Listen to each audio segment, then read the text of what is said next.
आज आपण बनवणार आहे थालीपीठ। त्यासाठी आपण 1 वाटी बेसन, 1 वाटी गव्हाचं पीठ, 1 वाटी ज्वारीचं पीठ आणि 1 कांदा बारीक चिरून घेतला आहे। त्यानंतर कोथिंबीर एकदम बारीक चिरून घेतला, तो पण ओवा, तिखट तुम्हाला जेवढं पाहिजे तेवढं आणि चवीनुसार मीठ, हळद आणि धने पावडर, जिरा पावडर आणि लसणाची पेस्ट। त्यानंतर आपण पाणी टाकून सर्व काही मिक्स करून घेऊया छानपैकी।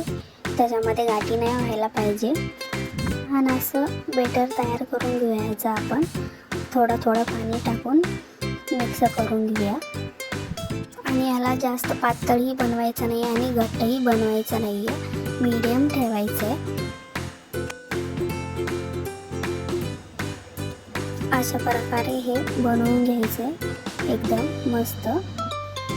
तवा इकडे गरम व्हायला ठेवला आहे। गरम झाला की तवा त्याच्यानंतर तेल ओतून मस्तपैकी सगळीकडे लावून घ्यायचं तेल व्यवस्थित छान आहे। तर असं तेल लावून झालं आहे। त्याच्यानंतर बॅटर टाकून घेऊया आपण।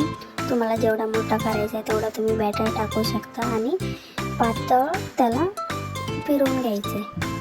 पातळ बनलं की कसं कुरकुरीत होतं आणि मस्त लागतं ते, नाहीतर ते मऊ होतं। तुम्हाला जसं पाहिजे मऊ पाहिजे तसं तुम्ही मऊ बनवू शकता। तुम्हाला कडक पाहिजे असेल तर कडक बनवू शकता। तसंही ते कडकच छान वाटतं। कडक झालं की मस्त कुरकुरीत लागतं ते आणि खायला छान वाटतं। मस्त एका बाजूने भाजून घेऊया त्याला व्यवस्थित। त्याच्यावरती तेल लावून घेऊया वरच्या साईडला। वरचं थोडं सुकल्यासारखं झालं की त्याच्यावर त्याला पलटी मारून घेऊया आपण व्यवस्थित आणि दुसऱ्या साईडवरून ही व्यवस्थित भाजून घेऊया।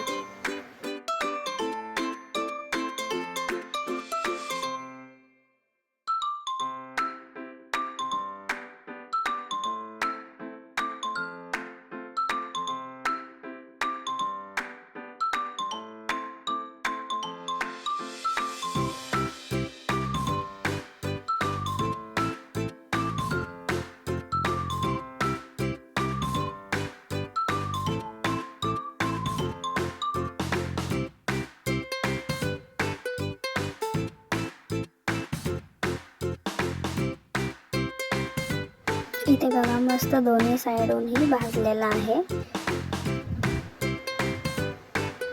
अशा प्रकारे भाजून घ्यायचं आहे त्याला व्यवस्थित। मस्त असं खरपूस रंग येईपर्यंत छान असं भाजून घेतलं आहे। रेडी झाला आहे आता आणि इथे अशा प्रकारे रेडी झालेला आहे। तर ह्याला तुम्ही दही सोबतही खाऊ शकता, सॉस सोबतही खाऊ शकता। कसं वाटलं तुम्हाला हे नक्की सांगा आणि लाईक, शेअर आणि सबस्क्राईब करायला विसरू नका।